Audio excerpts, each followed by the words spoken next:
এই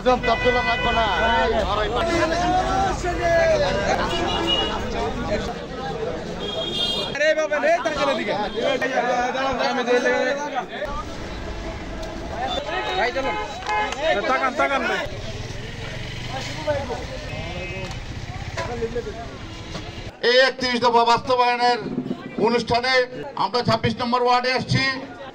আপনারা জানেন বিএনপি 17 বছরে অনেক নির্যাতিত নিপীড়িত হয়ে অনেক জেল খেটে অনেকের রক্তের বিনিময়ে আমাদের দেশনায়ক তারেক রহমান এই খুনি হাসিনাকে এই দেশ থেকে পালাতে বাধ্য হয়েছে আন্দোলনের মাধ্যমে।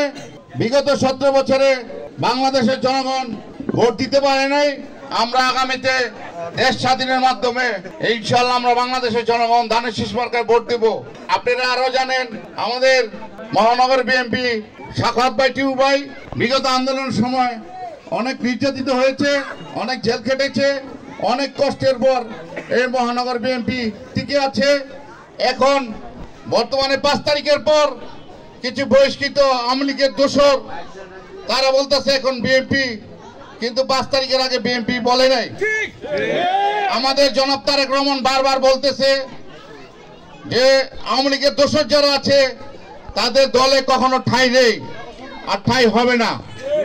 আমরাও আশা করি তাদের যেন মহানগর বিএনপিতে বাংলাদেশের বিএনপিতে এই দোসর যেন যারাই আছে তাদের যেন ঠাঁই না হয়। তারা 17 বছর অনেক লুটেরা রাজনীতি করেছে আওয়ামী লীগের পক্ষে। এই বন্দর থানা বিভিন্ন প্রতিষ্ঠান বিভিন্ন জায়গা বিভিন্ন স্ট্যান্ড অনেক জায়গায় লুটপাট করেছে, এখনো দখলবাজ করেছে। দখল করে আমাদের সাখাওয়াত ভাই টিউ ভাই মহানগরে যারা নেতৃত্ব আছে বন্দর থানা যারা নেতৃত্ব আছে তাদের বদনাম করার জন্য চেষ্টা করছে। আমি সাখাওয়াত ভাই টিউ ভাইকে বলবো এই বন্দরে যারা দখলবাজ আছে তাদেরকে যেন কোনো প্রশ্রয় না দেয়।